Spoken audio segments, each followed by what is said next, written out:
You know on the beat every time, no.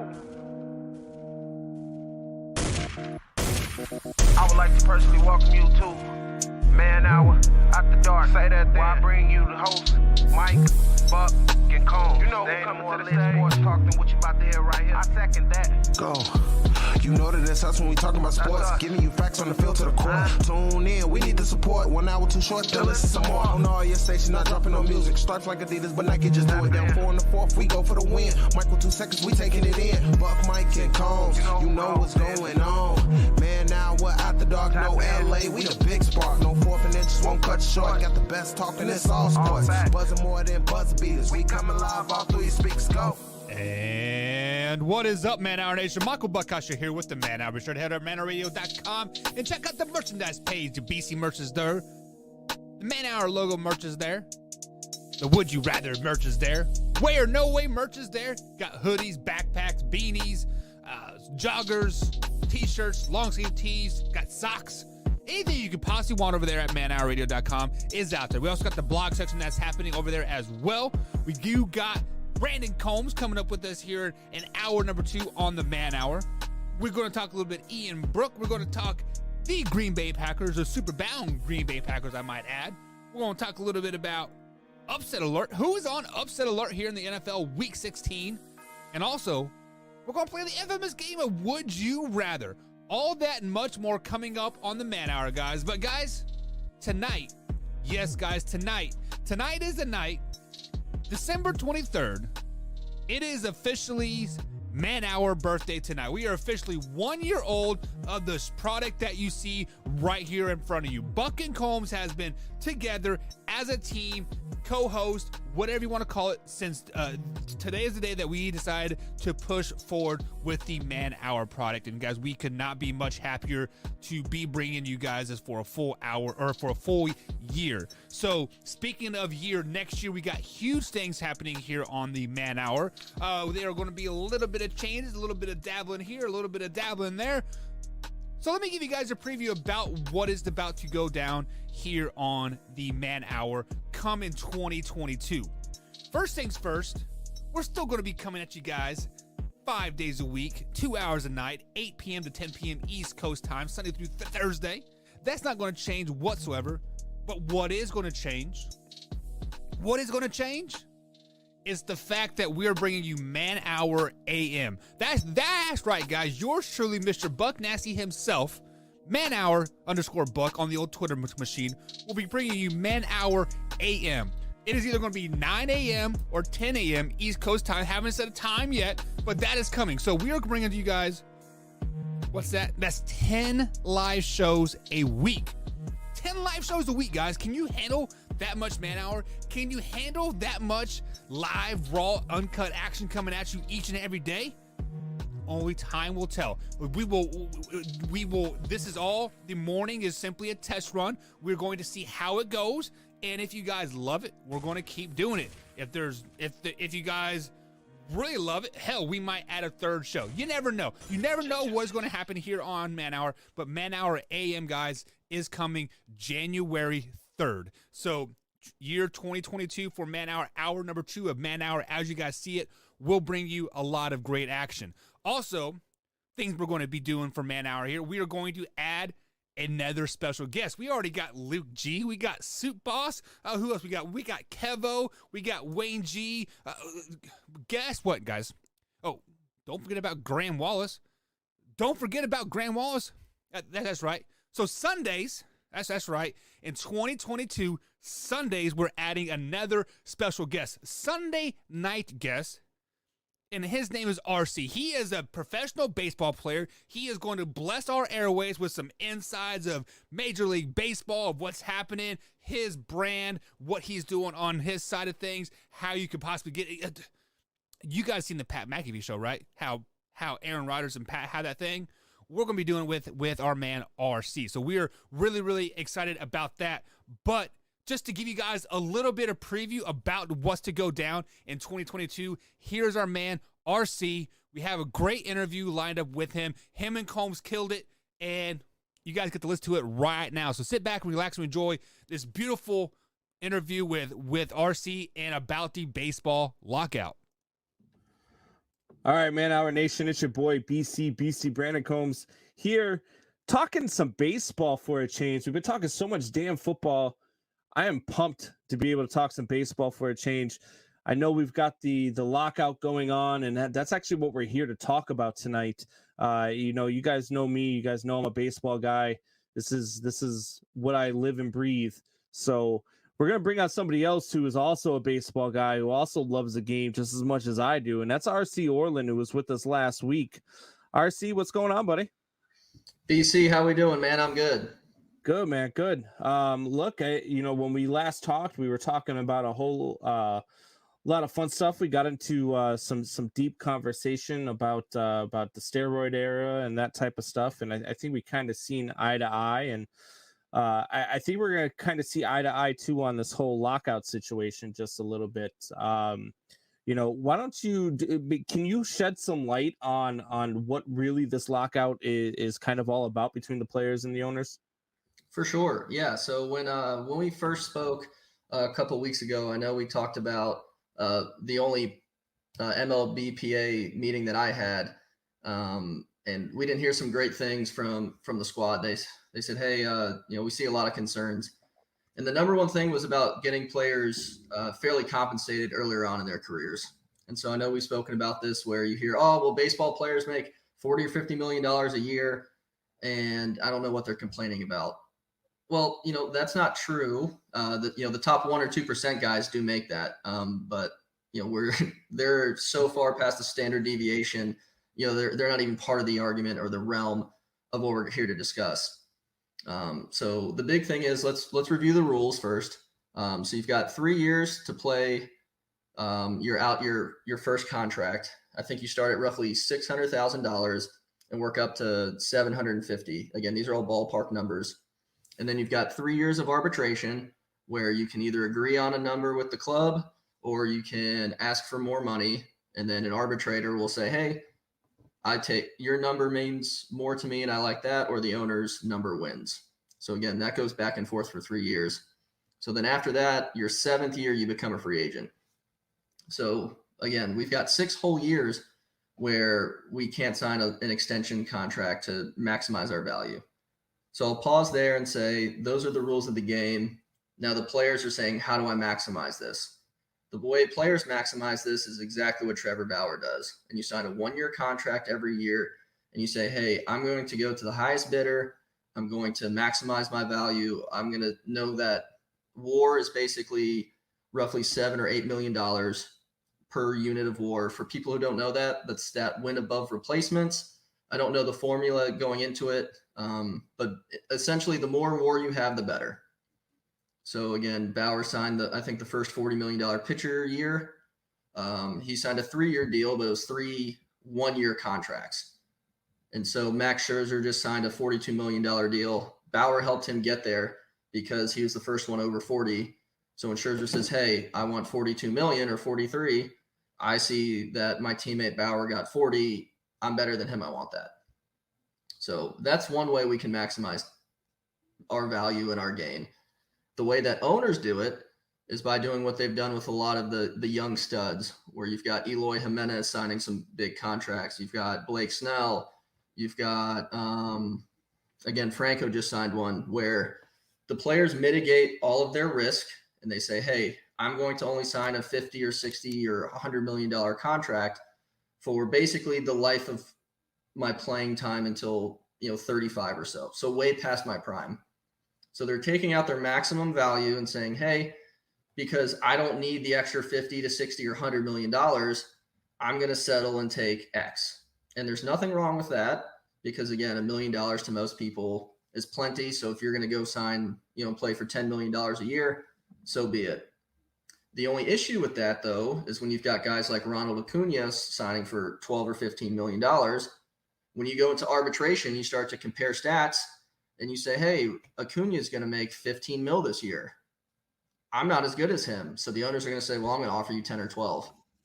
So that's where things get tricky, where you go to start comparing guys and saying, hey, this guy wants more money, but we're going to compare you to the rest of the league, and the rest of the league isn't making as much as you want. So that's one huge issue. The other big issue is we've talked about where you've got rookies who kill it.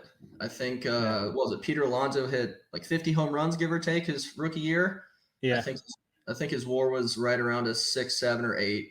So again, we're talking at least $40 million worth of value given to the club, and he collected it at a minimum 180 of that. I mean, that's just not fair. They have to do better than that, and there has to be some type of split where, hey, if I'm crushing it for the team and I have to wait 6 years to get my big payday, I want to cash in now while I'm hot. I don't want to have to be this successful for 7 years to earn the respect and the pay that I deserve. Right. And one of the things that I've noticed and that I've always, talked with people about is just that, you look at guys like, for me, being a Cubs guy, one of the guys that always comes to mind is Chris Bryant, right? Because when they brought him up in 2015, they didn't bring him up with the big league club, even though he was tearing it up in spring training. So they sent him back down to the minors to gain that extra year of control, right? So he didn't come back. What is the number? Is that 46 games? If you miss 46 games in a season, it doesn't count as a full season or something like that. Yeah, that's one thing I didn't get into, where you become a Super 2 and all that BS. Again, it's just so that they can hoard you for an extra year. And it's absolutely insane. So, he makes $585,000 his rookie year. He's the rookie of the year. They go to the NLCS and get swept by the Mets.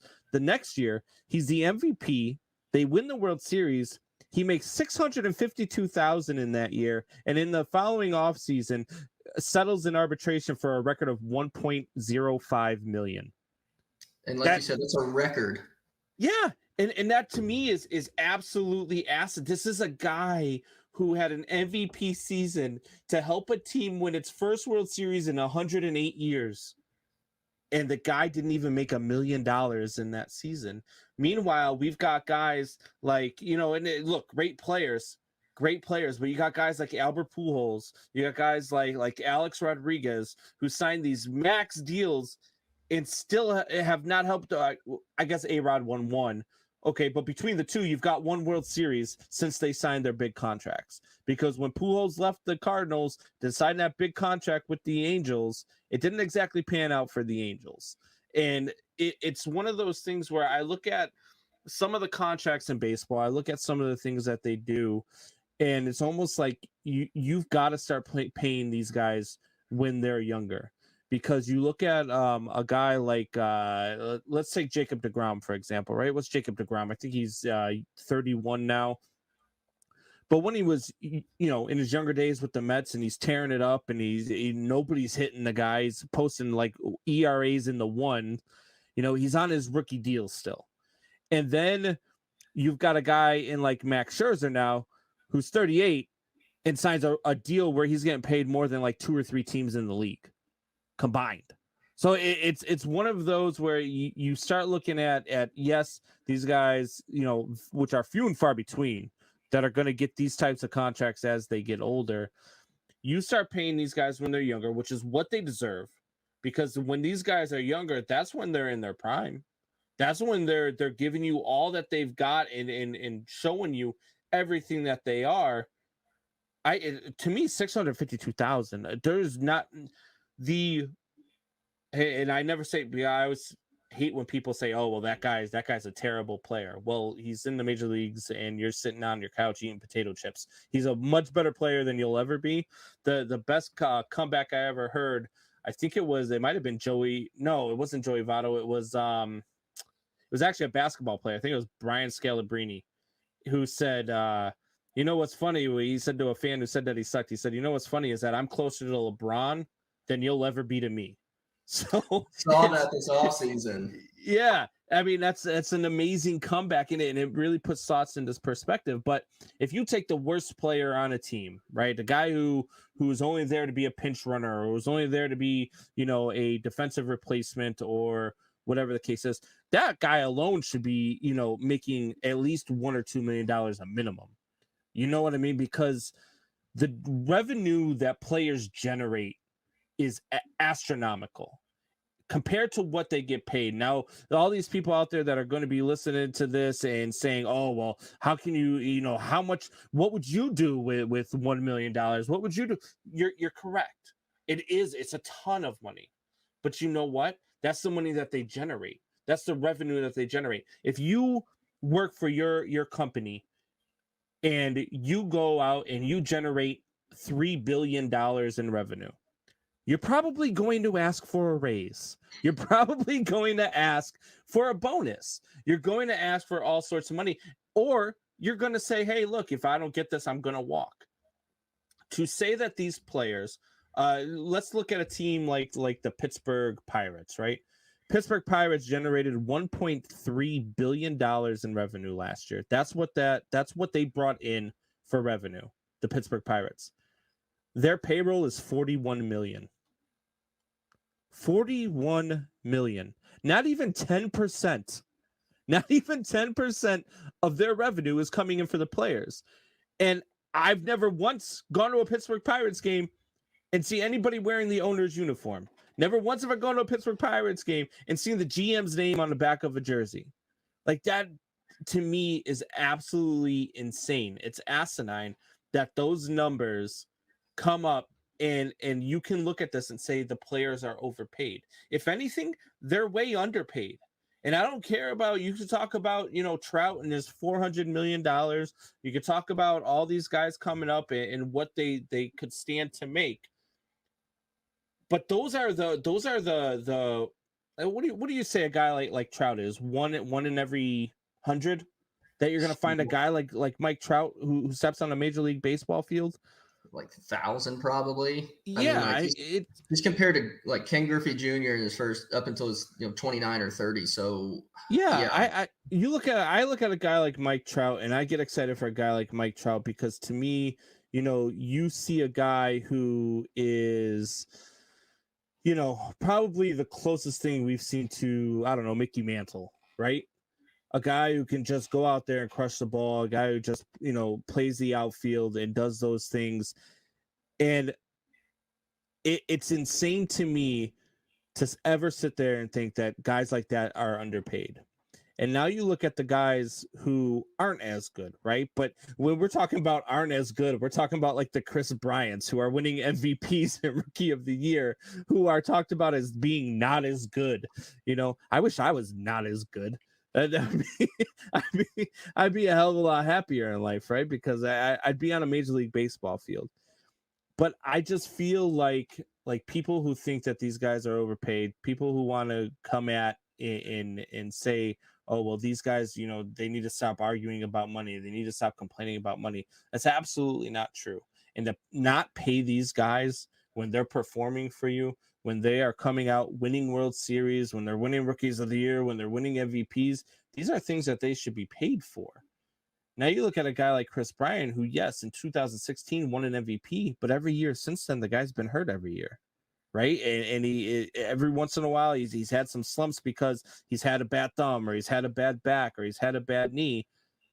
And now those things are going to go against him when he goes into contract talks. They're going to say, yeah, you've been pretty damn good, but, you've had trouble staying on the field. So is that going to hurt you? I myself has said, if I'm a team, I'm not going to pay Chris Bryant what I pay a Nolan Arenado because of those injuries. So those are some of the things that go into those talks, right? But that shouldn't have been a problem for him in 2016. $652,000 is a joke. RC, it's an absolute joke, and I'm 110% with the players on this one. Yeah, me too. You said it so well.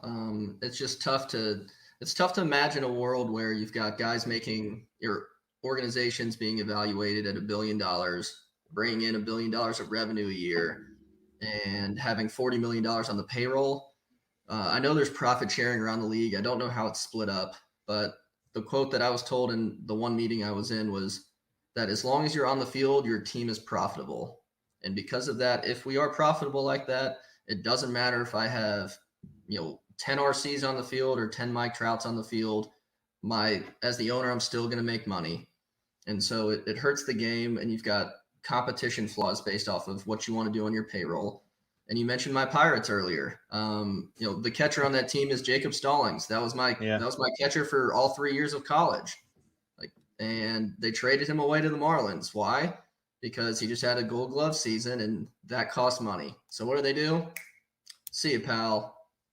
It's tough, man. It's brutal. And that's a team with a great fan base, man. Like if I would root for a team just to win just because of their fan base, other than the Cubs, it would be the Pittsburgh Pirates. I mean, they've got a very good fan base. They've got a beautiful ball field with what I think is the best backdrop in baseball, with the bridge in the background and the city lights. Like, it is a beautiful ballpark. And they spend no money on the team. It's a cash cow for them is what it is. They don't care about winning games because you know what? That $1.3 billion you just made, they've only got to pay out $41 million next year. That is $2 million less than what Max Scherzer is going to make for 25 starts. Like, it's insane to me that they can get away with this, especially with revenue sharing. Now, look, I'm not a professional. I don't know exactly how the revenue sharing works.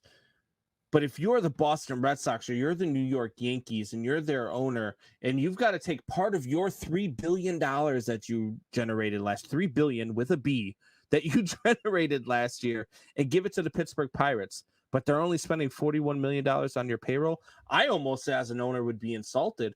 I don't understand why the owners haven't gotten together and say, look, if we're going to have revenue sharing, you're going to have a minimum.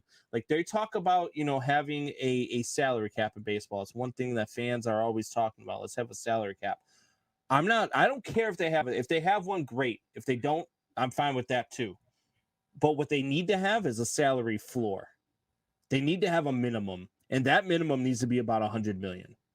That it absolutely positively, because that's about 10%. That's only 10% of what you're making. Why is that something that you can't put back into the team? You can't put, as an owner, you can't put 10% of your money back into putting a quality product on the field? It boggles my mind. And it boggles my mind the way that they treat, minor leaguers. It boggles my mind the way that they have these guys coming up through the system. You've got minor leaguers who have to go out and bag groceries in the offseason, right? You've got minor leaguers who have to be waiters or do whatever they want to do. There you go. I mean, you've got minor leaguers who have to do these things at the same time. They're trying to make it in the big leagues. The times that they should be working out, times that they should be honing their craft, because their craft, like it or not, and fans out there all the time want to sit there and say, oh, these guys, they don't know how good they have it. They get paid this much money to play a game. You know why? Because they're 10 times better at it, 100 times, 1,000 times better at it than any of us will ever dream of being. So they can't do that stuff. Much like I probably couldn't come to you, RC, and say, hey, you know what? I need you to go ahead and build me a house this weekend. But I could do that. You know what I mean? So my craft gets paid what it gets paid. Your craft gets paid what.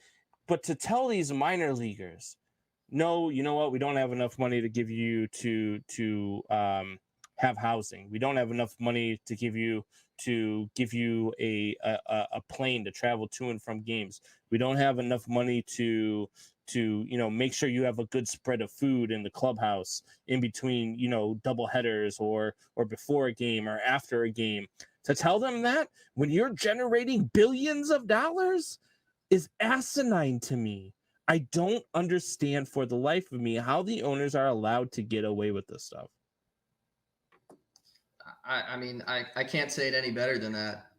I have really nothing else to add other than they must not care about the best performance on the field. And you talked about the $100 million floor. So I was running some quick numbers with 25 or 26 guys on the roster, depending on how they do this.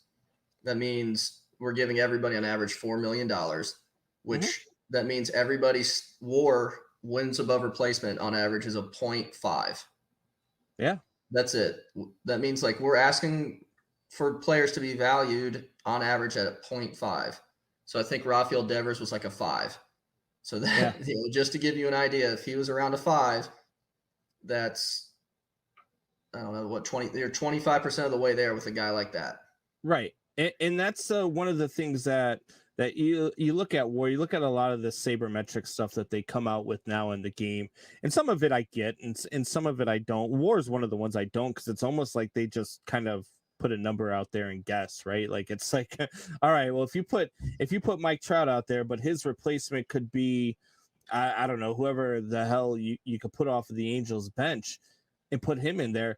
I would think that his WAR got to be like 85, right? Because you're not getting another Mike Trout. Yeah, I don't know how the formula works. My guess is they somehow find an average, and instead of having the replacement behind you, they take it from the average of the players in the league. But again, I need to look the stat up more, because if we're going to have a value between 7 and 8 million for one unit of WAR, we should really hone down and understand how we get to that stat and why. Yeah. But I was just throwing out ballpark numbers to say, hey, if this is it, like, we're looking for guys who have a 0.5 WAR, which is that's nothing. Yeah. Absolutely nothing. Yeah, I mean, you look like guys like Hermosillo here for the Cubs. Who's like, he's a pinch runner, and he's a guy who can get a base hit here and there for you, but he's a bench guy. You know what I mean? He's not a guy that you want out there 155 games a season, but he's a guy that can come in and do some damage for you when you need him to. And those are the guys, to me, those guys are just as valuable as the everyday guys. Those guys are almost, those guys, I think, almost, I guess not, but in a sense, they almost are as important to a winning team, because without those guys, you're stretched thin. Especially on the National League side, when you're going to ask for 2 pinch hitters a game for sure. They play a pretty critical role depending on how early in the game there's a pinch hitter and things like that. So yeah. Definitely not saying it's not on the AL side, obviously, but even more important when no matter what, those guys are getting ABs during a game. Right. And I will play devil's advocate just a little bit, because there are some things, I'm not going to say that I'm just totally for on the player side, because there's some things that the owners want that I just don't understand why the players wouldn't want it. For instance, the universal DH, having the DH in the National League, I think it's long overdue. There should be the same rules for both leagues. I'm okay with, look, I'm a baseball purist. I love the game in its purest form. If you never changed another thing about it, I would watch every single game for the rest of my life. But I'll tell you right now, in the 5th inning, when my guy's throwing a gem, but so is the other guy throwing a gem, and all of a sudden I've got the bases loaded with 2 outs, and I see my pitcher walking to the plate, as opposed to a guy I could have, like a Kyle Schwarber type guy coming to the plate. I'm almost, I hate to see it, because my pitcher's paid to pitch.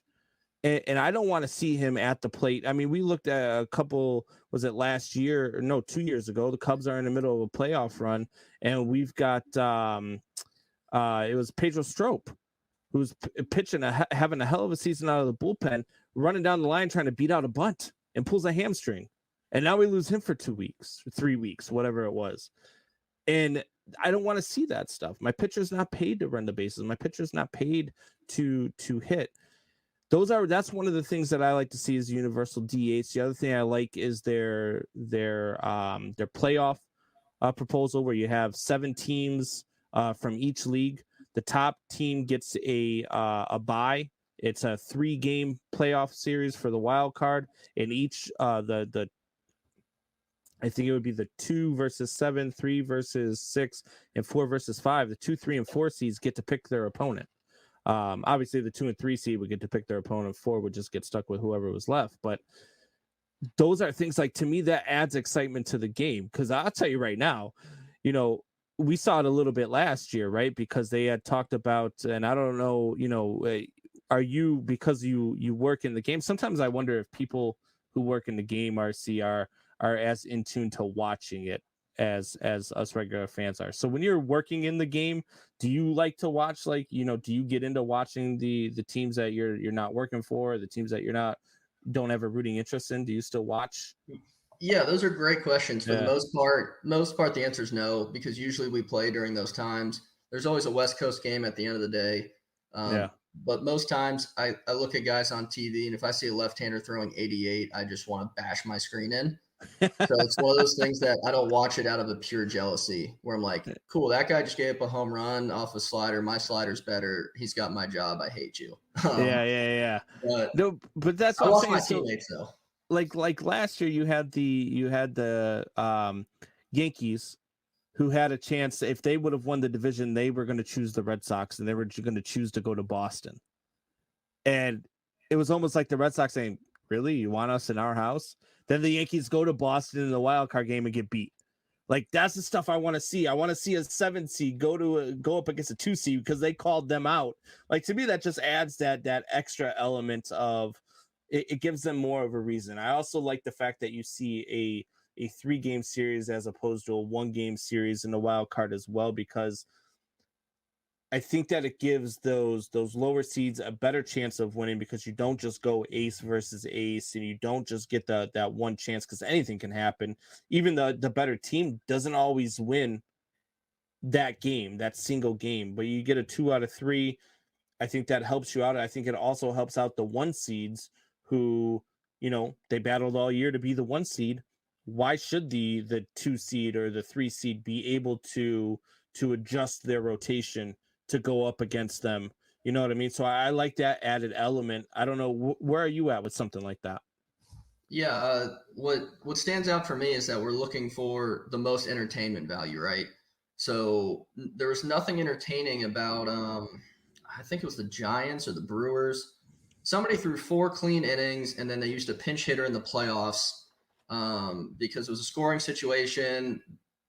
Somebody got out, and then the relievers came in and blew it, because they wanted that one time to strike.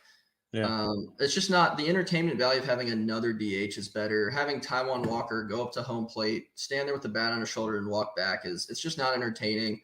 And when you talk about, the game is slow, like, yeah, even if it's a 2.5-hour game, nobody's watching that. And that was a waste of the 90 seconds of life.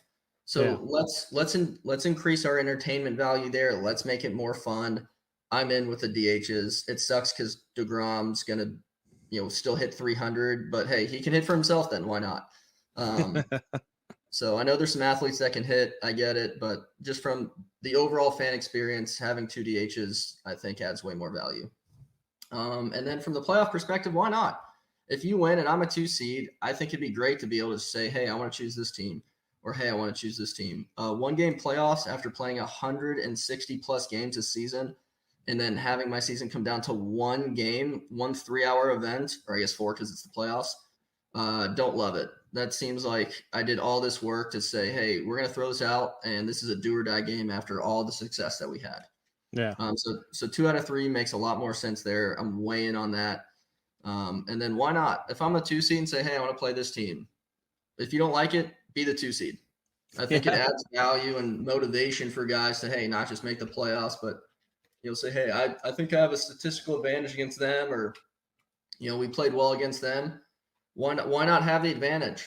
I think it's fun. And that's the thing too, because now you're the 2 seed because you won your division. If you're the 83 and 70, whatever it would be, 78, 83 and 78 team, and now you've got the Yankees or the Red Sox or one of them teams from the East that always seems to have 100 wins but doesn't win the division, you could actually bypass them and not have to play them.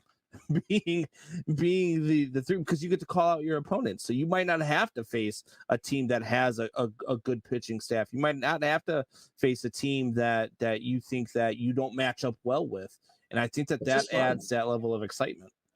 Yeah, and to be able to call out other teams, I like it. And so I think about the football playoffs right now. If Ohio State and Michigan State were both in it, they were both, I think, top 10 teams when they played. Yeah. Ohio State would love to say, hey, you guys can't stop the pass. I want to play against you guys. And I earned the right to choose who we play because we won. Why not? Sounds like fun. Worst case, in 2 years, if everybody hates it, throw it out. But it's exciting for fans. And the whole point is to put the most entertainment out there for people to love it. When they talk about baseball's slow, that's another way just to perk it up. So, hey, let's do it. I'll give you one rule they need to go away with, and that's the damn must face 3 hitters rule with the relief pitchers. It's the worst rule they've ever done. Worst thing they've ever done. It doesn't help. We're talking about an extra 2 minutes of the game, and now we're taking away our best matchups. I don't like it. Yeah, it's you're taking away guys that are lefty and righty specialists. Why? Like it's part of the game. Don't take away that. Add the DH so that we have another hitter, and so we don't have to work around and just pinch hit a guy to have an automatic, or intentionally walk some guy to have an automatic out. That's lame. Right. Make it fun. Let's boost it, where I think if the game is 3.5 hours, people don't mind that as long as it's entertaining. Yeah. And I just think that having things in the playoffs and, hey, bases are loaded, 2 out, but Scherzer's crushing it. Like, well, here comes a 15% chance he gets a hit versus 25. You know, that's just more fun. Let's make it entertaining. That's how people watch the game. Yeah, absolutely. And so we've got this lockout now, and you got the owners who want this, and the players want some of the things that they want, and I feel like to me the owners are the ones that are going to have to cave in this, because I think that this is one of those ones where the players will stand their ground, and I think that eventually they're going to win out. Let me ask you this though: how deep into this thing are we going to be? Are we looking? Do you think that we're looking at a February time frame? Or you think we're looking at getting into spring training? Are we going to lose some spring training games? Are we going to lose some regular season games? Hopefully not a 1994 all over again. But what's your thoughts on that? I know you've got some people you talk to that are still in the game. So you got any feel for how long we're going to be in this thing? Yeah, I can't say with full confidence, but if the players chose their ground now, I don't see them going through and changing their mind, in January or early February. I think it was, hey, if we're going to hold our ground now, we can't give in. And it really is a shame because from our perspective, you see organization making, again, $1 billion, and you've got their payroll of 40 million. It really sounds criminal when you say it like that. It really does. Mm-hmm. And I don't think they're asking for much. There's just a little bit of give and take there. And guess what? The owners are still going to make $1 billion because we're asking for 60 million. Yeah. They're still going to be billionaires. They're still going to profit over $1 billion. Why not have everybody happy? Right. So when I look at that like that, honestly, 60 million is a drop in the bucket. It's a rounding error. Give in, and then, let's do it. From the player's perspective, again, I hope it doesn't hold out, but I've got friends that are free agents that have big scout days coming up, and they don't know when their scout day is going to be. It was supposed to be early January. It's always after the winter meetings. And right now they're kind of in limbo. So I'm not sure how that's going to go. And I'm curious how many players decide to go sign in Japan and Korea because of the lockout and say, hey, I don't want to risk it. I'm going to go keep playing over there and see if, that changes, or if teams in Korea and Japan let more Americans go over. I think you can only have like 3 or 4 international players per team. I think, don't quote me on that, but I'm curious with the lockout, if they say, hey, well, we'll make it 5 or 6 now. Yeah. It's a real shame. I talk all the time about how much I love the game of baseball, and I really do. I mean, this game is a big part of me and a big part of who I am. So the thought of losing games and the thought of not being able to watch the guys take the field is it sucks, and I hope that they can figure this out. I hope the owners can kind of see what they're doing. I mean, look, the owners who are rich people don't stay rich by giving away their money, right? That's why they stay rich. But in this position, the players aren't asking for a whole lot. The players aren't. When you're generating $3 billion, like you said, and all you're asking for is to make sure that you pay out at least $100 million, at least 10% or more, less, I should say, of what you're generating. That's not a whole lot. It's not a whole lot. And I bet you if you went by current businesses and you looked at what their business generated and what they paid their employees, I bet the employees get paid a lot more than just 10%. I could almost guarantee that if you looked into any business anywhere, it's a whole lot more than 10%. So the players aren't asking for much. I think there's a little bit of ways that the players need to give in with some of the things that the owners are asking too.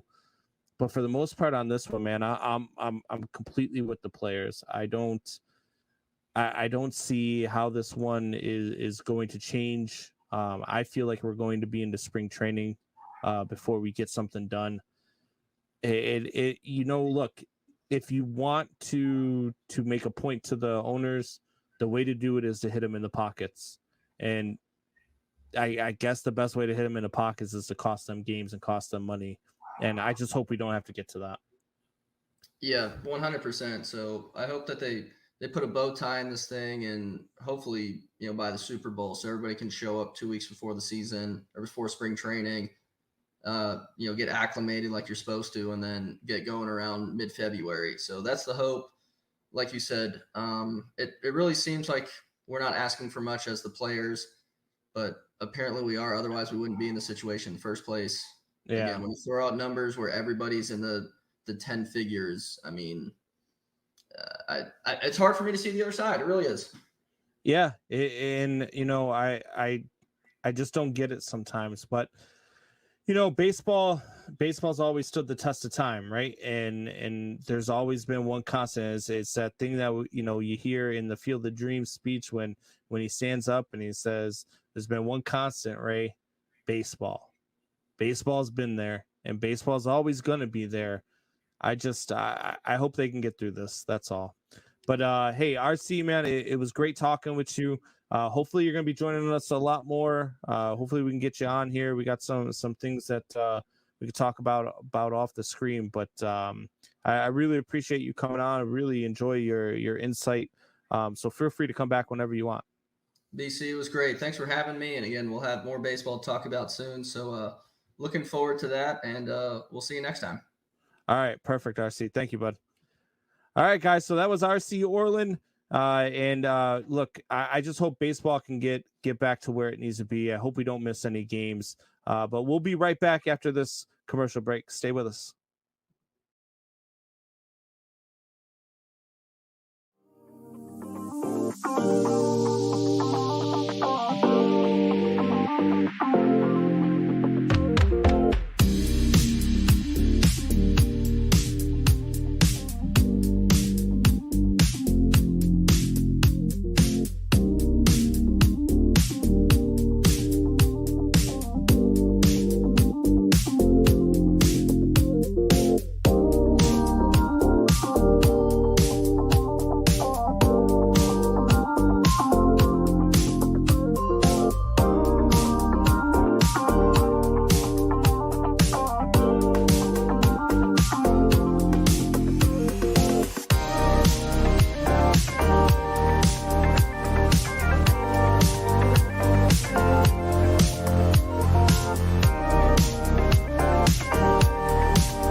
Check the mic and make sure it sound right, boys. And welcome back to the Man Hour, guys. Michael Buckeye along with Brandon BC Combs tonight. What's up, BC? What's going on, man? Welcome back. What is going on, Buck? Happy to be back on. Michelle's cracking up here in the background. She was trying to talk to you, and I told her that we were getting ready to come back from break. She's cracking up right now. She thinks she was on the radio. Oh, she was not on the radio, but, she does have a voice of some angels, of course, because, she is married to you. Or not married yet, but getting close. She is an angel because she's dealing with me. So 2 years now. So, guys, we just had a great interview with RC. Hopefully he becomes that weekly Sunday segment that we are looking for. And Combs, I don't know if you know this, but today is a day that we officially said Buck and Combs is going forward with Man Hour. So happy birthday, Combsy.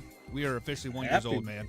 Happy birthday. It is officially 1 year today, isn't it? Yeah, it is Holy officially crap. 1 year today. It's our anniversary. What'd you get me for our anniversary? I got you some Skull Candy headphones. You forgot, didn't you, you son of a bitch? Right here, baby. Skull Candy headphones for you. You're sleeping on the couch. That's all right.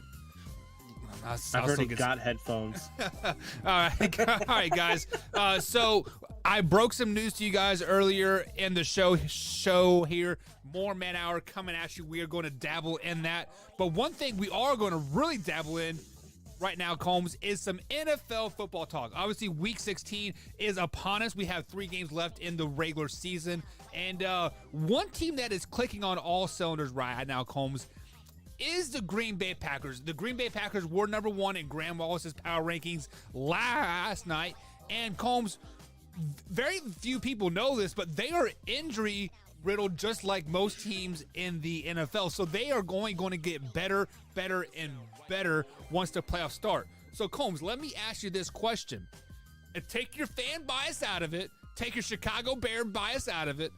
How far can the Green Bay Packers go in this year's playoffs? What Chicago Bears bias? I don't know what you're talking about. Pay no attention to the stuff in the background. Look, the Packers can do what they do every year, and they can make a run of it to the NFC Championship game, and then they'll lose in the NFC title game. There's a couple things that the Green Bay Packers don't do well, right? They don't protect Aaron Rodgers very well against good defenses, and that's a problem. And when you get good defenses, when you face a team like you might face with Arizona, when you face a team like that, like you might face, with Tampa Bay, what if New Orleans goes on a run here? You know what I mean? That's a pretty damn stout defense too. You've got the Los Angeles Rams. Every team you're going to encounter in the playoffs is one of those teams defensively that can shut down the Packers and destroy their weaknesses, because that's what they do. So I think that I think the Packers, they might be able to win one game, but it's not going to be every, you know what I mean? It's going to be like it is every other year, I should say. Their NFC title game, and then it'll be done. Yeah, and you see, I think this year is their best chance to make it to the Super Bowl, because the Arizona Cardinals are fluttering toward the end of the season. They're kind of limping into the playoffs. The Buccaneers have injuries that I don't even know where the injury starts and ends. I mean, they have 5 starters on IR. I mean, the Rams, I'm not for sure who the Rams are. Are they going to be the Rams at the start of the season, or are they going to be at the mid-season Rams?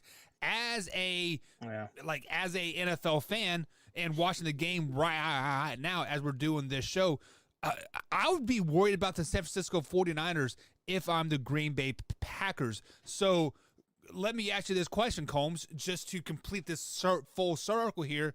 You have the Green Bay Packers losing in the NFC Championship game. What team can beat them in the NFC Championship game? What team can beat the Green Bay Packers in the NFC Championship game? Yeah. The Arizona Cardinals, the Los Angeles Rams, the Tampa Bay Buccaneers. Again, teams like that, teams that run the ball well, and teams that pass rush well, is what the Packers are not going to get past.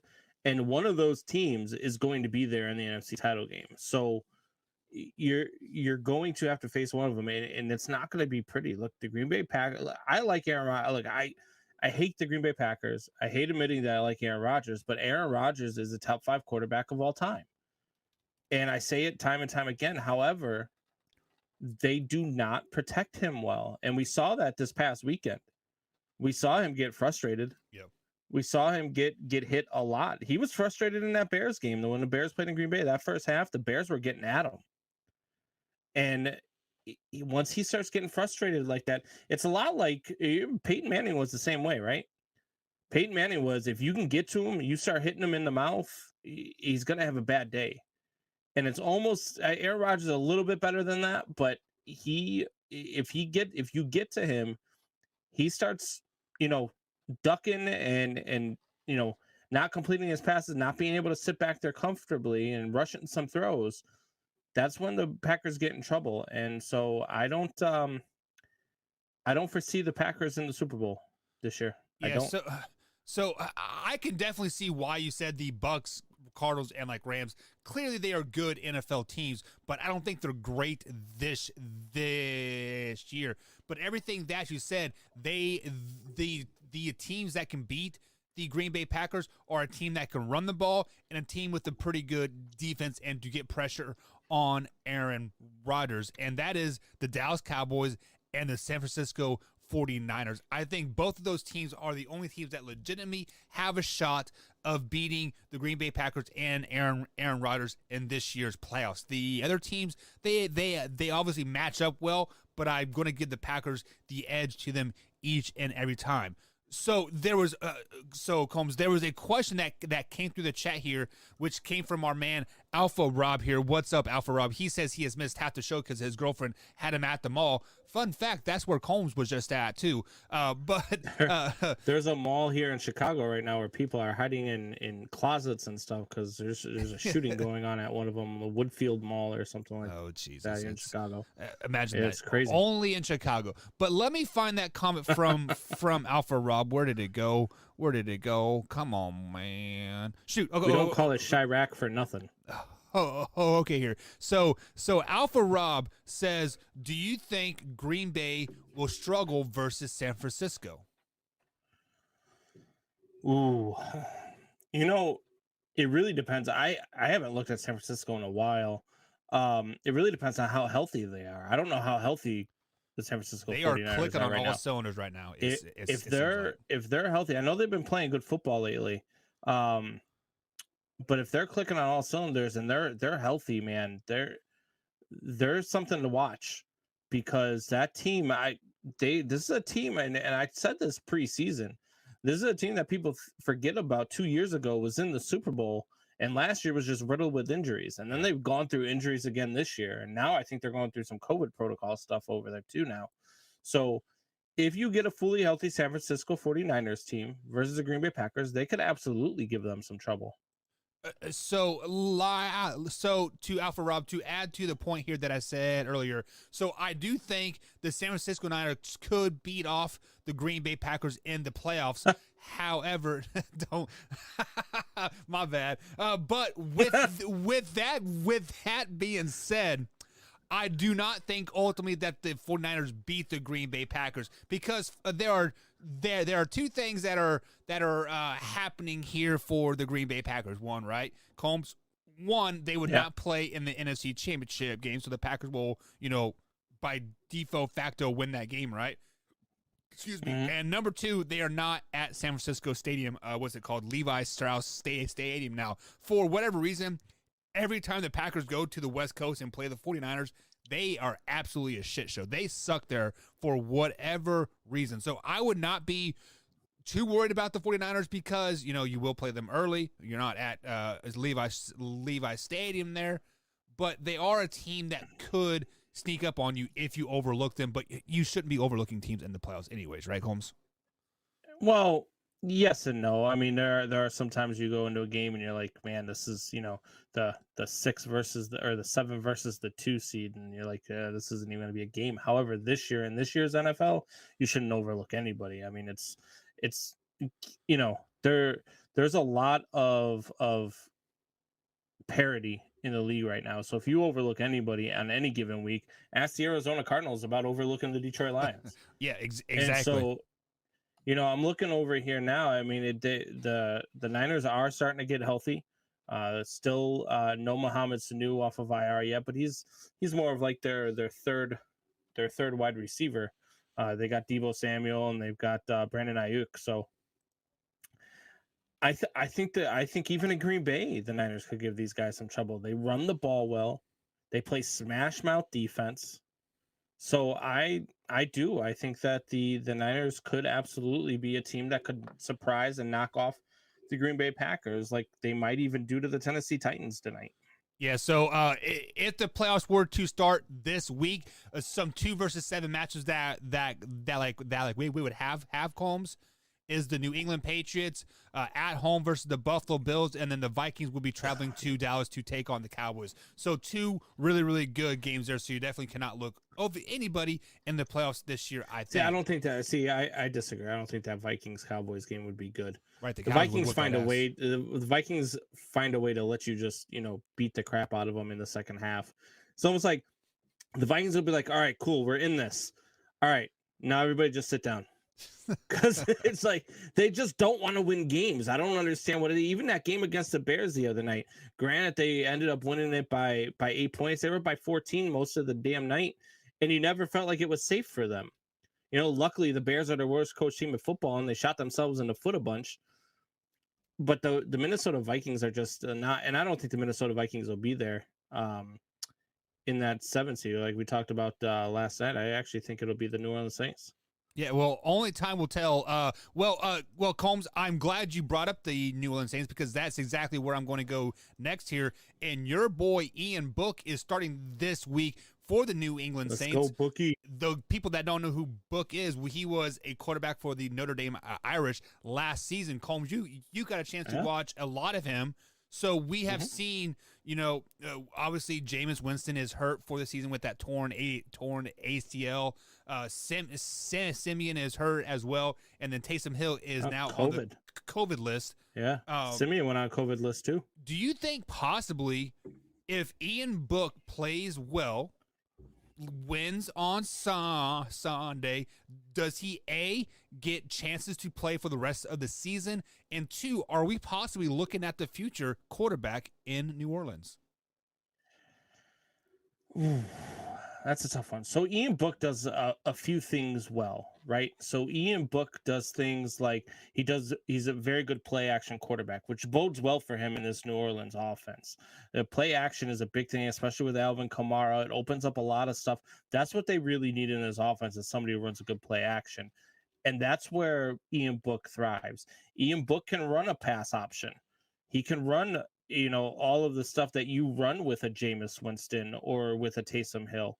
He does have that ability to do it.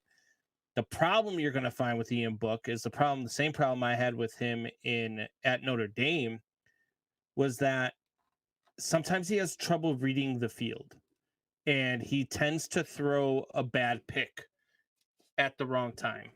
And so, they're going up against the Miami Dolphins, and if he can put up a good number, it's a team you can put up a good number against. If he can put up a good number where you got the Falcons and the Panthers left after that, I wouldn't be surprised if they said, hey, let's give this kid a chance for the last 3 games of the season, see what we've got riding high here, and go back to Taysom Hill as being our gimmick guy. It wouldn't surprise me to see Ian Book do well. Ian Book's a competitor. I loved watching the kid at Notre Dame. There are a lot of things that he didn't do well. Like I said, reading the field is a big problem for him. But maybe being under Sean Payton for a year, maybe sitting under there, learning the NFL system, learning from other quarterbacks. I'm sure they had Drew Brees come down a couple of times, talk with the guys, show them some things. So he's got the tools there. If he's learned how to do that a little bit better here in the NFL, he could do just enough to go ahead and put up some stupid numbers for you. And if he does that, then yeah, I could absolutely see them riding the hot hand. Yeah, I mean, honestly, at this point, when you're down to your 4th-string quarterback, right? You have to ride the hot hand. But the one thing that is kind of might be haunting Ian Book moving forward is the fact that the New Orleans Saints are in the heat of a playoff hunt here. They win 2, if not their last 3 games, they are in the playoffs. Now, we spoke last night on if the Eagles were better to be in or be out of the playoffs this season, and I'm going to propose the same question to you here. Would it be better or worse for the New Orleans Saints to be out of the playoffs this year? It doesn't matter for the Saints either way. The Saints are going to be looking for wide receiver help in the offseason, and you'll be able to find that in the mid-first round. So it's not going to affect them either way. They're not going to be, their difference is going to be between like picking 12th or 13th or picking 20th. So you're in that realm where it's not that big of a dismay for you as it would be for a team like the Eagles, who probably should be looking for quarterback help. And so I don't think it's the same for the New Orleans Saints. I really don't. I think they've got their guy in Jameis Winston. I've said that a bunch. There's a lot of guys, and this isn't a really talented quarterback pool anyway. So you look at what's coming out and what's going there. I think that the New Orleans Saints will be just fine with making the playoffs. I don't think it's the same for them as it is for teams like the, maybe the Atlanta Falcons or the Miami Dolphins or the Philadelphia Eagles per se. Yeah, and just to go back to what we said earlier, I think if Ian Book has a great game, there is no reason not to write him out for the rest of the season. Also, this looks eerily similar of how Dak Prescott got on the field with the Dallas Cowboys just like as well. Obviously, Tony Romo was the guy. He got hurt. Dak got thrown in the mix, and the rest is history, right? And I'll throw one out at you even. Oh, sorry. Go ahead. Go ahead. You got it. My bad. I'll throw one out at you even further. Is you remember the difference between the Eagles, the teams I just mentioned, and the New Orleans Saints too, is that the Saints have a defense that can be dominant. And when you get into the postseason, that can help you out. And if you remember, there's a quarterback who happens to be on the Chicago Bears roster, who happens to be holding a clipboard every week, named Nick Foles, who rode a very solid, very dominant defense in the playoffs and did just enough to go ahead and win himself a Super Bowl and make a name up for himself and go get a contract. Now he's the third-string quarterback for the Chicago Bears, and he can't even get ahead of Andy Dalton. But I digress. He still did that. And that's something that I could see a guy like Ian Book doing. I can see him riding a hot defense and doing just enough to win games. When you only have to score 10 points in the NFL to win a game, it takes a lot of pressure off of you. All right, guys. So you heard it. You heard it here very first. December 23rd, 2021. Ian Book and the New Orleans Saints are going to win the Super Bowl. Combs said it right here. It's not what I said. That's exactly what you said. Not what I said. So Combs, let's go ahead and switch gears a little bit here. We have a lot to fill in here in the last half hour of the show on our anniversary special. Happy birthday, by the way, Combs, or a happy anniversary. Is it birthday or anniversary? Let's go with anniversary or birthday. Yeah, sure. Why not? Sure, not why not. You're still sleeping on the couch. Either way, you didn't give me a gift. Okay, so Combs, let's jump into the infamous game of Would You Rather. So, guys, Would You Rather is simply I give you guys two options, and you got to pick one or the other and tell me why. Are you ready, Combsy? Yeah.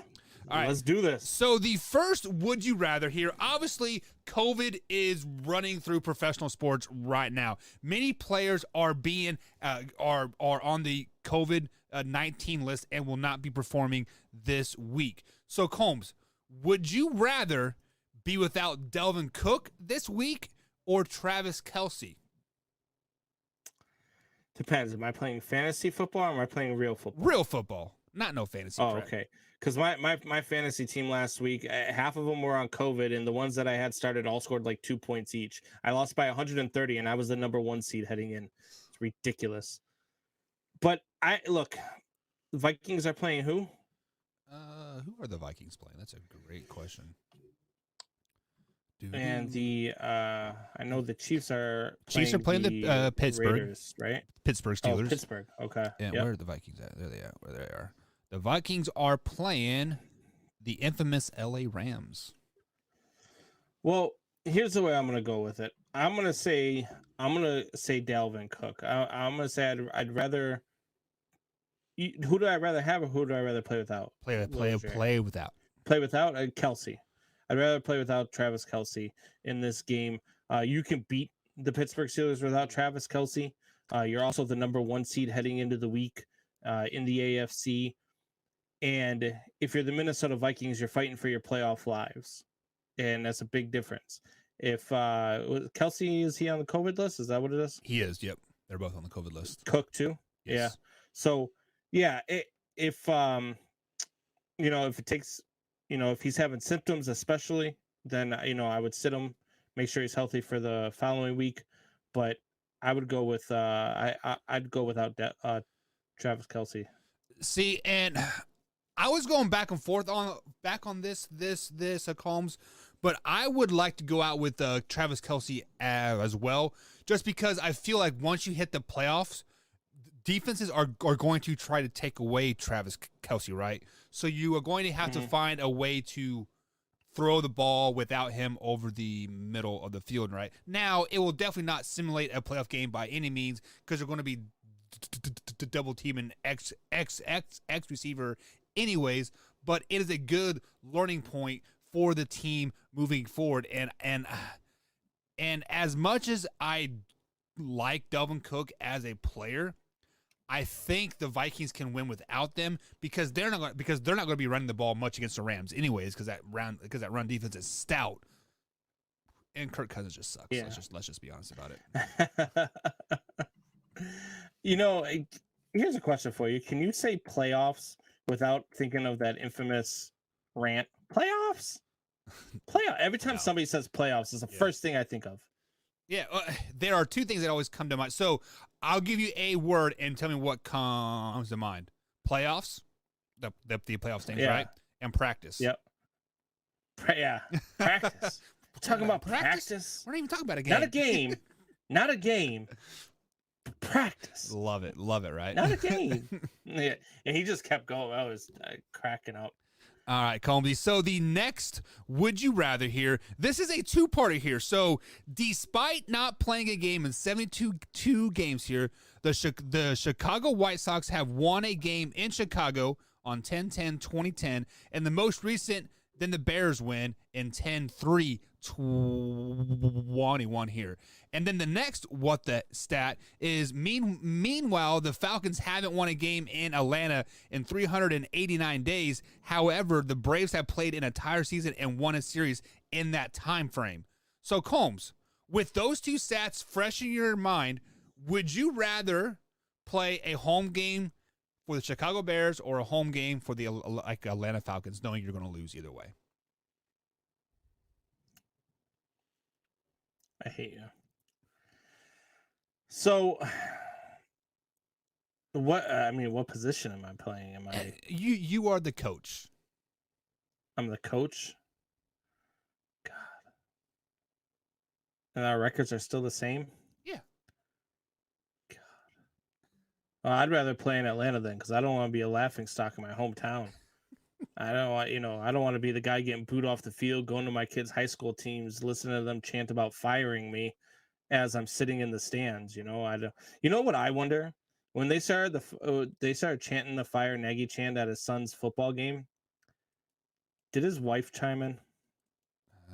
Did his wife start saying Fire Nagy? Maybe she's like, I want to go to Florida. So yeah, probably. Maybe she didn't like. Maybe at first she didn't understand what they were saying, so she was at least doing the clap for it. Stupid. So I am going to that. I would rather be in Atlanta, knowing that I have not won a home game in over a year, and the crosstown team, the Atlanta Braves, have played the entire season and won the World Series in that time frame. Why? Because, Combs, it's Christmas Eve almost. It is cold as hell in Chicago. Who in the hell wants to stand on that sideline, let the wind rip through your body, knowing you are about to get your ass kicked? I don't. Matt Nagy. Give me that dome. Give me that heater. Hell, I'm going to wear T-shirts. I'm going to wear a cutoff T-shirt, Carhartts, and some slides. I mean, I don't care. Like at that point, at least I'm warm, right?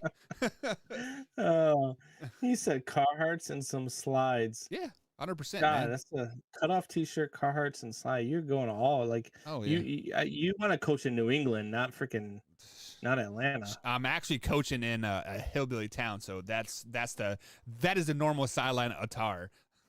with a lip full of chew. No, we actually got a cigarette in the mouth, a big old Marlboro Red. Ugh. All right. So the next Would You Rather, Combs. Last night you spoke on if the college playoffs were to expand to 12 teams, we would have a matchup of Michigan State versus Michigan, possibly in round 2. So I'm going to propose this question for you. Would you rather lose a close game to your arch rival in the college football playoff or get blown out by Alabama?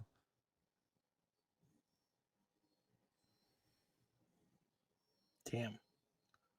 Because I always choose a blowout, because at least in a blowout, I never had a chance. But the fact that it's to Alabama, like, I mean, those guys have babies with their sisters and stuff. Like, I don't want... Allegedly. Yeah, allegedly. Sorry. Forgot to throw that out there. I'd rather lose a close game to my arch rival in the playoffs, because at least, you know, you're losing to your arch rival. You got the experience, you know, and it was probably a fun experience all the way to the final buzzer. You know what I mean? Right. You're in it. You're intense. Everything's fun. Crowd is loud. All of that stuff. You know, it's a different atmosphere when you're in a game in the college football playoffs, even against a team like freaking Alabama, where you're getting blown out and all of a sudden the stadium's silent and there's no noise for like a quarter and a half other than you sitting down talking with your guys like, God, this sucks. What are we going to do when we get back? You know what I mean? Like, right. You know, picking out girls in the crowd. What are we doing after the game? You know what I mean? But I'd much rather anytime you add in a loss to Alabama, I would always pick the other answer. So, well, and see, this is why I am picking the loss to Alabama. Why? Because everybody knows who Alabama is. So this is the reason why I am picking to lose to Alabama by like 40 points, whatever it is. Just because when you lose to an arch rival, usually it is a interstate rival, right? Or the Ohio State versus Michigan, right?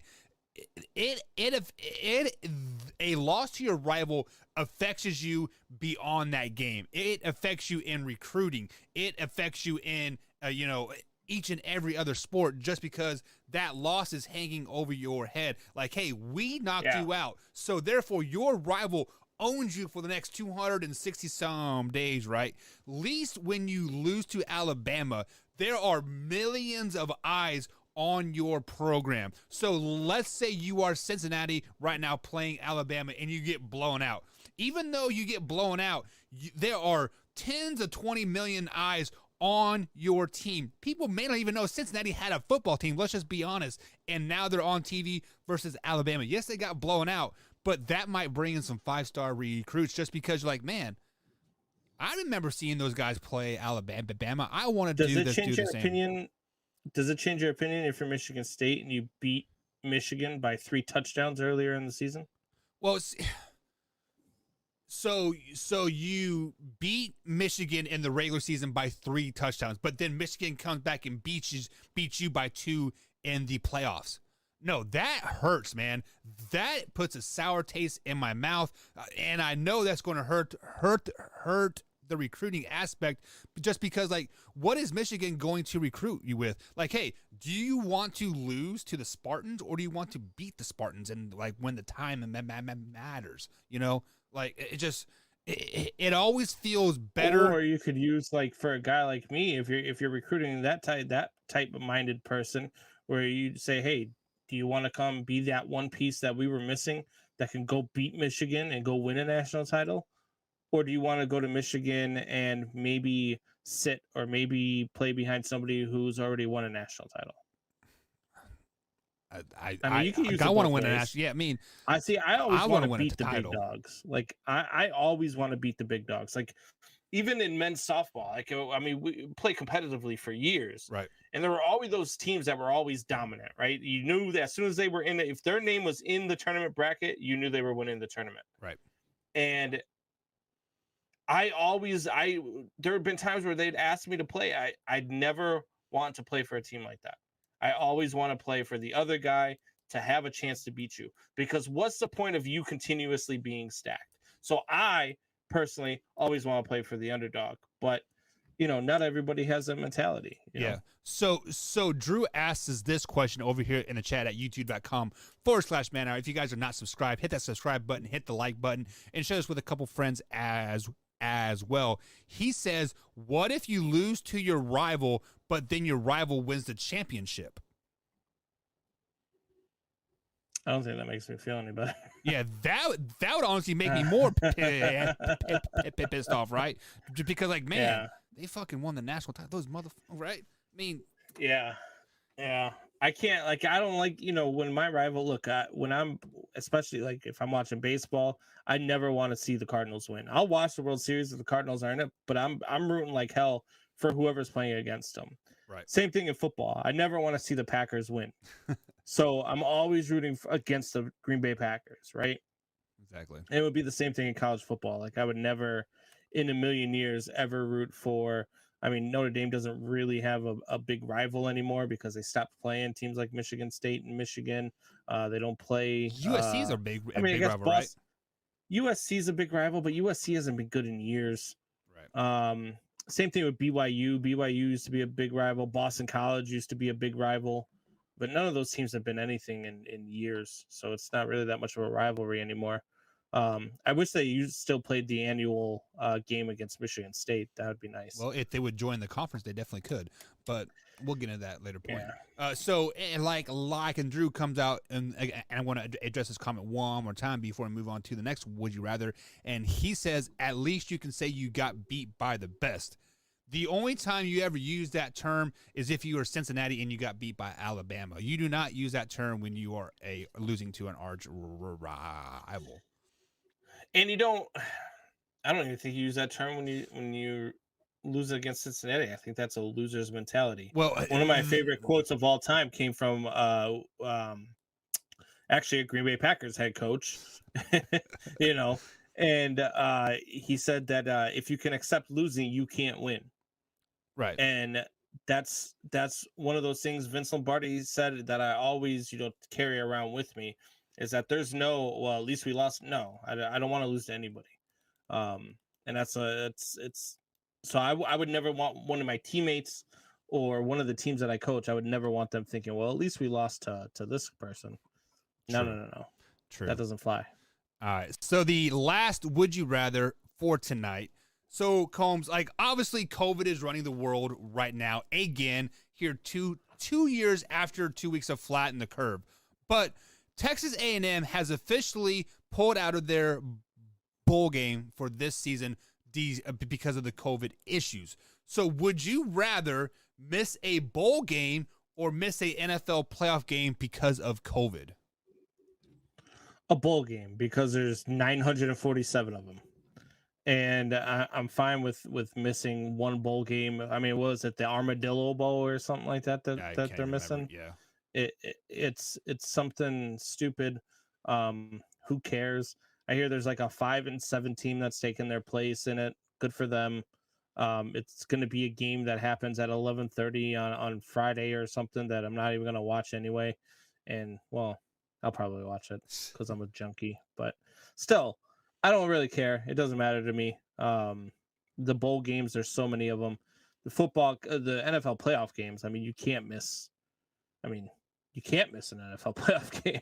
Right. You can do it without a bowl game. I don't think you can do it without an NFL playoff game because that I don't know how that adds up. Yeah, so I'm going to say NCAA bowl game only particularly for this one reason. Just because this is, in theory, let's say there's 27 seniors on that team. Maybe one or two of them get the opportunity to play at the professional level. So 25 of them, this is their last shot, their last game ever that like they will probably play in a competitive atmosphere in this type of stage. So to be knocked out because of COVID, to miss my last game ever as a college athlete, that would definitely very, very well upset me. Now, granted, NFL careers are not guaranteed from year to year to year, but usually when you are on a team that makes the playoffs, you will probably be on that team the next year playing on some type of team, whether it be the team that you were on or a new team. Therefore, I would not want to miss the college bowl game because it is, in theory, my last game ever. And that would really upset me and it would hurt. And I would not be able to, quote, lay it all on the field in the end. Yeah, I mean, when you put it like that, I mean, yeah, it's a little bit different. I thought you meant as a fan, would you rather Oh, drop a bowl game or drop a NFL playoff game? A fan, a bowl game easily, just because that is because every time when my family went, we took it as a vacation. That was just something extra to go to. But as a player, right. In college, I mean, what the hell does it matter? If you're not playing in the college football playoff, it's just a bowl game at that point. It's an exhibition game. Yeah. One more chance to display your talent for the scouts, maybe, but also one more chance to get hurt before the draft. So it's kind of a catch-22. It's almost like the Pro Bowl. Does it really matter if you're playing in the Armadillo Bowl or if you're playing in the the Cactus Jack Bowl or whatever other bowl you're playing in? Ribbons Bowl. All the damn bowl games that they have out there. I'm waiting until they have the freaking the freaking the head shops smokable. Jesus. I mean, come on, that would be a great if you're a head shop and you're trying to get freaking people coming to your store. Well, what's the name of your bowl game going to be? The Smoke Bowl. That would be great. What are you talking about? Hey, when's the game take place? 420. My God. What? It's a great idea. It is a great idea. Kick off at 420 in the Smoke Bowl isn't an awesome idea. And tell me you wouldn't watch. Hey, so and then breaking news: all the players get a pound of weed to smoke right before the game, just to see what happens. Right? You know who I want there? I want the University of North Texas versus Michigan State. Go green. And on that note, that's how we take a left turn, always here on the Man Hour. But let's veer back on track here, Combs. So we have talked a lot about the Baltimore Ravens and Lamar Jackson and their success. And right now they're on the outside of the playoffs looking in after last week's loss. But however, Lamar Jackson still did not practice today despite that bone bruise on his ankle. Combs, do the Ravens need Lamar Jackson on the field to make the playoffs? No. Actually, if Lamar Jackson comes back, they don't make the playoffs. Oh, like that. I think that this team can rally around the kid and really make a run here. I think they lose out if Lamar comes back. I think Lamar playing hurt and trying to play hero is going to hurt them more than help them. And they've got a kid that has stepped in, that has, been better than advertised. He can run the ball just like Lamar, but he's a better passer than Lamar. He's not quite the running back where Lamar is. I mean, you'll give him that, but he is good. He's a better passer than Lamar. And so I would absolutely not rush Lamar back, because I would rather run the gauntlet with Tyler Huntley. And what you've got left for a schedule here, being the Bengals, the Rams, and the Steelers, you're going to need a better passer. Right. You're going to need somebody that doesn't take off with the ball or try to throw on the run and try to make something crazy happen. You need a guy who can sit in the pocket and throw the ball against these defenses. So, if they're going to win any of these games, I think they're better off with Huntley at quarterback. Yeah, and I agree with you to an extent. So obviously, Lamar Jackson brings that it factor to the position. Not saying that he's a better passer than Huntley by any means, but he has ability to break a big play at any given time on the field. And sometimes you just need that little spark as a team to get excited and play well. Just because right now the Baltimore Ravens only had 13 players on the defensive side of the ball at practice today. So obviously COVID is running through that team like crazy. And we have seen that the NFL the NFL has said they're not going to push games back anymore for the rest of the year because of the COVID issues. But with that being said, I am going to revert back to what you said about Ian Book and the New Orleans Saints. Combs, the Baltimore Ravens have a pretty good defense if they're able to play, right? If they're healthy. And Huntley is just good enough to score this many points, right, to get them over those humps.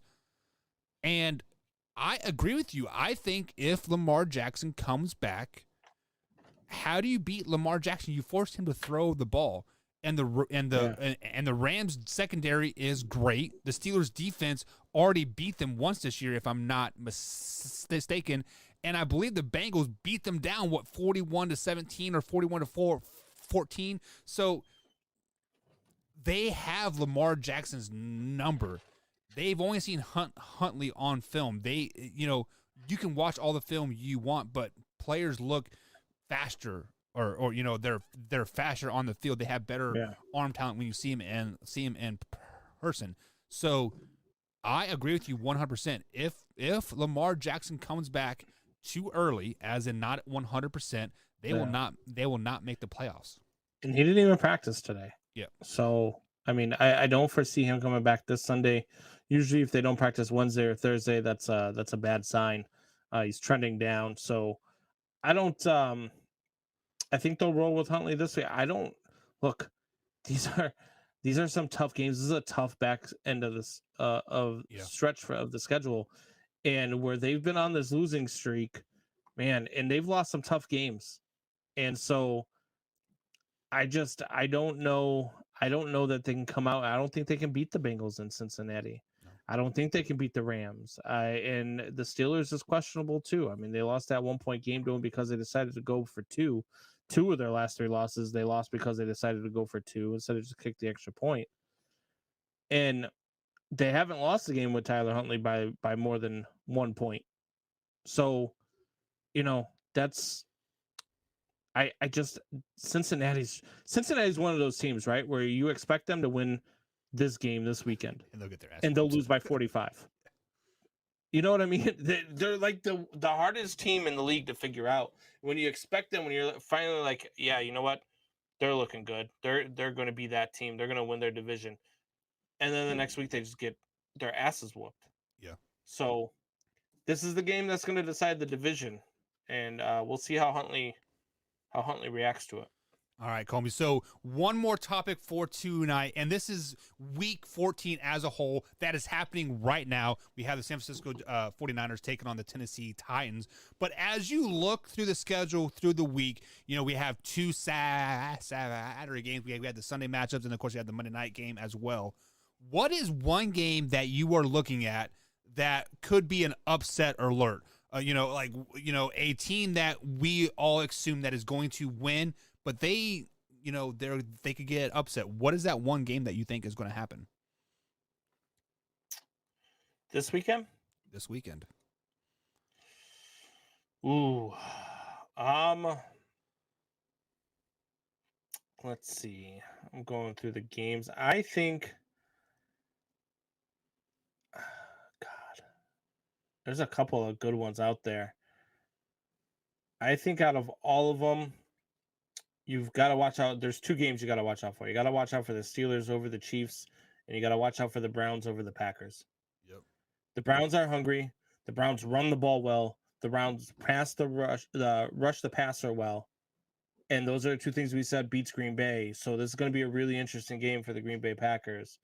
It is at Lambeau, so that's one thing that they got going for them. But the Browns over the Packers or the Steelers over the Chiefs, those are your 2 games to watch out for on upset alert. Yeah, and then I am looking at a game here that is very injury-ridden. Their starting quarterback is 0-4 so far on the season, but this is a division game. This team is at home, and I think the Carolina Panthers are going to beat the Tampa Bay Buccaneers. So I'm going to put the Tampa Bay Buccaneers on upset alert, not because the Carolina Panthers are a better team, but the fact that the Tampa Bay Buccaneers are so banged up. They are going to be without Mike Evans. They are going to be without Godwin, Leonard Fournette, the other running back, Ronald Jones, right? And AB may not be back either. I mean, even if he does play, he has missed 4 weeks because of his COVID card suspension, right? So, and then, of course, they're out. Their defensive guys, they are out. Richard Sherman, Sue is out. Yeah. This is a very injury-ridden team. It's a division game. Day after Christmas, Tom Brady might be a little hungover, throwing those kids around, opening gifts. So upset alert there. I wonder if Tom Brady has ever lost 2 games in a row twice in a season. Oh, because they lost 2 in a row earlier, the Saints in Washington. This would be their second loss in a row. It would be the second time this season they've lost 2 I in would a row. say his third season or his third year in the league when they missed the playoffs when they're like 7-9, you would think they would have lost a couple games in a row that particular season. But that's the only one I could think of, to be honest with you. With you, I don't know. I'm looking it up right now. That is a great question. But guys, if you have joined us late here on the Man Hour, 2022 is a very exciting time for us. We are going to dabble with a little Man Hour AM show. Yours truly here will be giving you some live, raw, uncut content early in the morning, 9 or 10 a.m. We haven't decided on the time yet. And then, of course, Combs will be bringing you the Man Hour Sunday through Thursday, 8 to 10 p.m. East Coast time. So we are, really excited about the changes that are happening and possibly bringing you guys as much content as possible. And of course, we do start Roku TV at 10 a.m. East Coast time, January 3rd as well. So there's good things happening over there. Yes, sir. So Combs, did you find that stat? I did. So 3 times he's lost 2 games in a row, twice in a season. Both were 2 of the 3 were in his young career. And then once again in 2009. And then you want to hear this stat? They won the Super Bowl every year. He hasn't lost 3 in a row since 2002. Wow. That is stupid. I don't think it would happen this year because they play the Panthers, Jets, and Panthers. So, I mean, that is a stupid stat. That is. That just shows you the willingness to win. Yeah. That's just, not to have only lost 3 in a row once in your entire career is just asinine. Like, I can't even fathom that stat. Yeah. Hell, I'm a Bears fan. We lose 3 in a row religiously. Hell, sometimes we'll lose 3 in a row 3 times in a row. Have you guys ever won 3 games in a row in a season, Combs? How about that? Yes. Plenty of times. Plenty of times. We were just 12-4 a couple years ago. Yeah, but you never won 3 games in a row. How the hell could you be 12? Oh. 2-1, 2-1, 2-1. I don't know. 4, 2, 2, 2, 4, 6, 12. Let me take off my socks. So Combs, happy anniversary, guys, to Man Hour. Today, December 23rd, last year. I wish I would have known. I would have put balloons up, confetti. Yeah. Honestly, I did not know it until the memory come up on my Facebook page. Like, honestly, and it was this week last year where I did the infamous "What the" of the black bags. I rewatched that and I forgot how great that was. I posted that the other day. Yeah. I was cracking up. I'm sitting at work and I'm watching it and I'm laughing. My boss comes in, he's like, "What are you laughing about?" So I show him the clip. He was dying too. It's true stories though. I walk in with like black bags and we at the porn store. Yeah, but who thinks porn shop? Have you never been to a porn shop? Yes, I have. But who thinks that right off the bags. back? Gas stations do it. Liquor stores do it. I think if you get a sack, black bag, the first thing I think about is the liquor store. When I think of liquor store, I think of plastic bags, or not plastic bags, but the paper bags, like the brown paper sacks. Well, see, I always buy more than one bottle when I go to the liquor store, so I usually get plastic.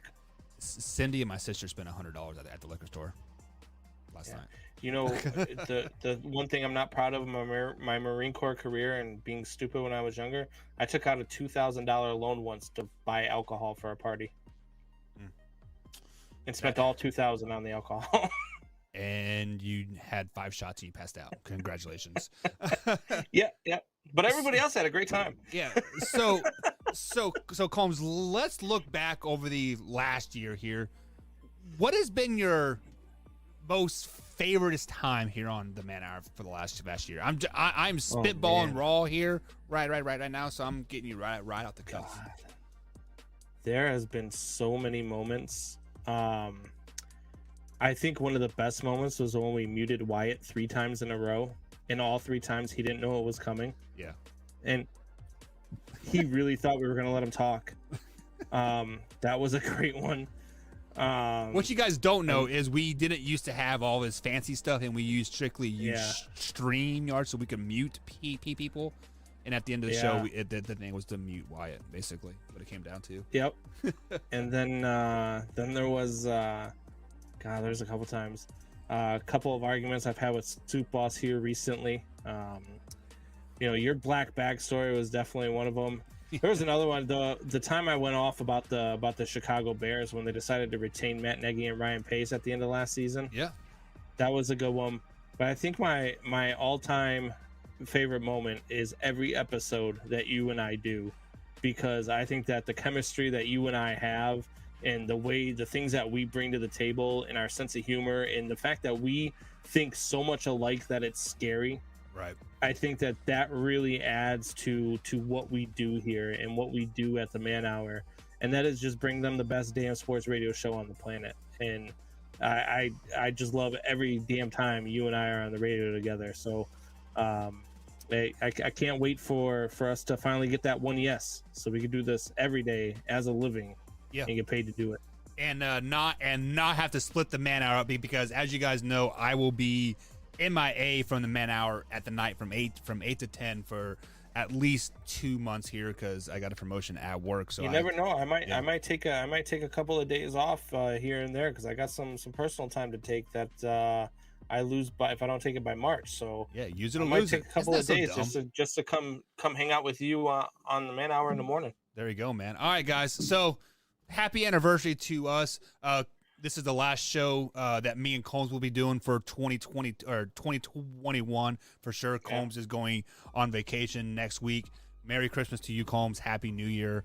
All the good stuff. I'm sure we'll talk, but obviously not like this, right? So yeah. I'm sure. Hey, before we get out of here, Man Hour Nation, happy Merry Christmas to you guys. Happy holidays. Happy New Year. I love each and every one of you that chimes in on here. We got Alpha Rob, who's here all the time. We got Drew, who's here all the time. Drew's probably our biggest supporter that we've had the entire time. Yep. Out to all of our weekly guests like Graham and Luke G, RC. Those are guys that I'm looking forward to moving forward with. And so Happy New Year, Merry Christmas to those guys as well, to their families, to all of our listeners, and to their families as well. Man Hour Nation, rise up.